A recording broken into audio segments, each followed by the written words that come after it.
Hi guys, we're on our last video for the Xbox section of your factoring book. It's been a lot of videos, a lot of days in that Xbox section. That's because that's the most common type of factoring that you need to know. So trying to do lots of examples, spread it out, get lots of practice in. So remember, we're in this section down here, Xbox. You should have the entire top and most of the bottom filled out. And we just need to fit one more example in today. So maybe over here, you have space for one last example. We're also going to do a try on your own today. The try on your own you can do in your regular notebook, or you could even do it on your whiteboard if you wanted to. Here is our last example for inside of your factoring book in the Xbox section. This is example 6. Yesterday we did example 5. Please notice that the directions say factor completely. Those are going to be the directions for this entire chapter.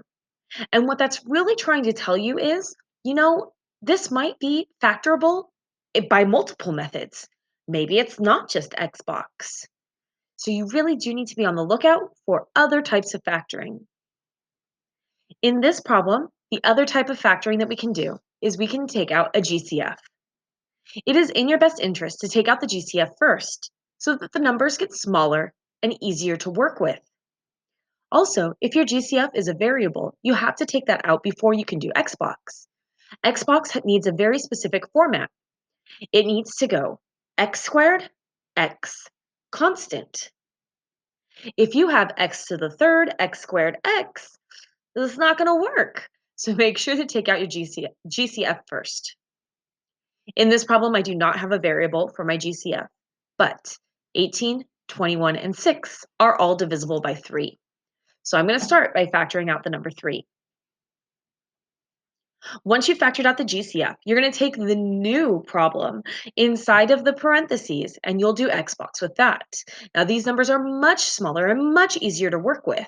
If we were doing it from the original, we would have had to multiply 18 times 6. That's a really big number. With my new numbers, I just have to multiply 6 times 2. That's 12. I didn't even know what 18 times 6 was. So make sure that you're using your new trinomial that's inside of the parentheses. Again, we're multiplying the first number from the inside of the parentheses. We're not really going to do anything else with that 3. It'll show up in our answer, but we're not going to use it for Xbox. So 6 times 2 is 12. And then the middle number 7 goes on the bottom. And two numbers that multiply to make 12 and add to make 7 are 3 and 4. Now again, when you're going to do your box, use your new trinomial, not the original one. In this problem, the box is mandatory because I have a number in front of my x squared. So I'm going to put my first term, 6x squared, in the first box. My last term, 2, in the last box. And on the diagonal, I'll put the 3 and the 4. Remember, it's taking the 7x and splitting it. So you do need to put an x with those. It doesn't matter which one goes where.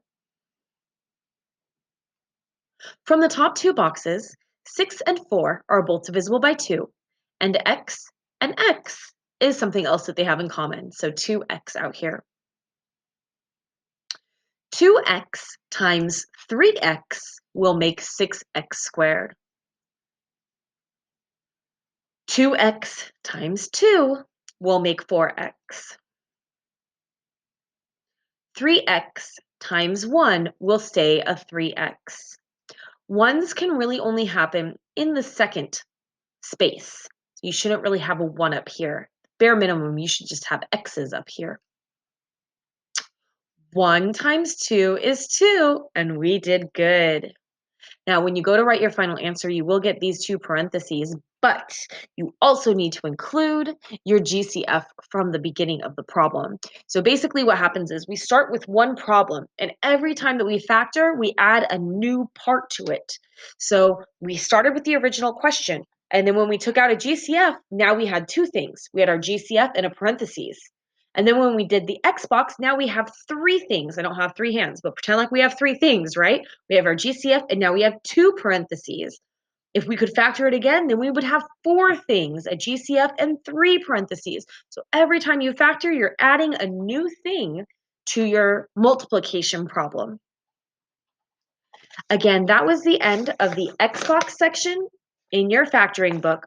For the next problem, please try it on your own on a piece of lined paper or on your whiteboard. Here is the try on your own problem. Did you get the GCF right? I got 6y for my GCF. Don't forget, for Xbox, you want to use your new trinomial in the parentheses. Make sure to pay attention to your signs. 6 minus 2 is positive 4. It does matter which number is positive and which one is negative. Remember, if you switch to the 6x and the negative 2x, your left side might be my top, and your top might be my left side, and that's okay. For your final answer, don't forget to put your GCF first, followed by your two parentheses. This concludes today's video.